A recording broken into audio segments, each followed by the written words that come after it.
Think about the coaching job that he has done this year. Against Texas, Alabama committed 15 penalties for 100 yards. Against Tennessee, Alabama committed 17 penalties for 130 yards. And yet Nick Saban said, no, this will not be the DNA of our team. He has coached penalties out of his players. Against Mississippi State, I think they only committed 3 penalties. Against Ole Miss, I think they only committed 5 penalties. It is a remarkable turnaround and speaks to the job that Nick's... Wait. I'm hearing something in my... Oh. Alabama's not doing anything different? Oh, I was just told that actually they're just calling the games differently now. My bad. Sorry about that. He's not a winner after all. Alabama's not playing any differently than they played when they got called for all those pass interferences against Texas and against Tennessee. They teach their defensive backs to be handsy, to be physical, and they teach them on the premise that they're not going to call them all the time. And after Alabama gets made an example of not once but twice in the same season, guess what? They stop calling them.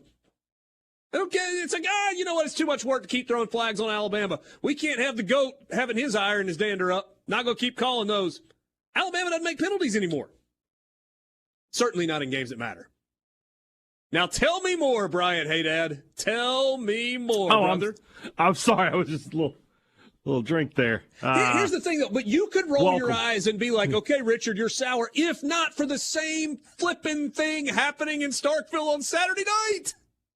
It's the exact same thing. I mean, 4 huge missed calls. Again, the difference is this. In the Ole Miss game, you can make an argument that some of those calls going the other way might have swayed the game. You can't do that for State, right? They were always going to lose. Georgia didn't need the help, but they got it anyway because they're Georgia.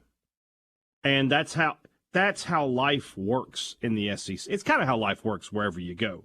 When you have money, you have power, you have influence, you kind of get what you want in this life. Well, that's what Alabama and Georgia get to do. And it's a shame because it's a billion-dollar company. You think they could be better, but not only are they not better, they have no interest in being better. I mean, it's embarrassing, right? It's just embarrassing, the way that this conference allows officiating to go. Do you know who the center judge for Saturday night was in Starkville, by the way? The guy who talked the referee out of a roughing the passer call on Will Rogers, and the guy who talked the referee out of the intentional grounding on Stetson Bennett. Do you know who that guy was? I do not. It was Mark Curls. No longer the head official. He's not a referee anymore? He got demoted.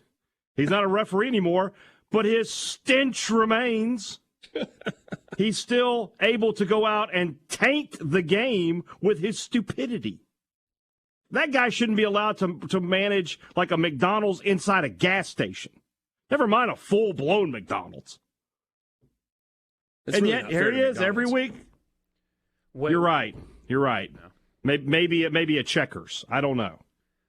The two flags they waved off. So they called them correctly and then waved them off in Starkville. I don't think they ever waved off intentional grounding, but the ref was looking at it and he got talked out of it. Stetson Bennett threw the ball from the spot he took the snap from, and they decided he was out of the tackle box. He was at the spot. And then the not roughing the passer on Will Rogers because they claimed that the guy was blocked into him when he wasn't touched is just, those are the kind of things that just cannot happen. And but here's what's going to happen, though. Well, we'll take you back to Oxford. So Jackson Dart didn't play poorly. There were too many people that were blaming him for the loss. You're insane. But either way, he didn't play well either.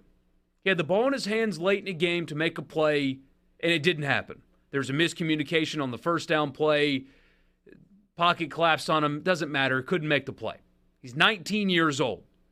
And after that 19-year-old, in front of 65,000 people in the stadium, and another what's the number going to be? 7, 8, 9 million people at home. That 19-year-old had to go into a room with a bunch of middle-aged men and women and answer whatever question they felt like asking him. How does it feel? What did you see there? What went wrong? On and on and on. And he had to be held accountable for what happened on the field. But the middle-aged men adult men, who did, to some degree, have an impact on the game, get police escorted right out of the stadium. And nothing happens. And even if the league office decides to punish them, you don't know what it is, and they'll be on the field next week. And you find out a year later that Mark Curls has been demoted. But if Jackson Dart would have thrown, let's say he made 4 mistakes and they were all intercepted, people would be calling for him, and he might lose his job. He might get demoted. He might get demoted. You wouldn't have to wait a year to publicly. know that. So why? Yeah, you know it pretty early. And I understand that there are people in the media that would not be able to control their emotions in the way that they ask referees questions. Then kick them out of the room. But when a 19-year-old has to face the media after a game, but a middle-aged man does not, it seems backwards. So if somebody in the media can't handle it, kick them out of the room. They do it in the pros. They do it in the pros. They have a pool reporter. You pick one guy out of the beat. He goes down there and he talks to the officials. And he finds out he can ask the questions, what happened on this play? And get the answers. You know, if you feel like there's a guy in your beat who's like, he'll go in there and make a scene, don't pick him. In other words, I would never be picked.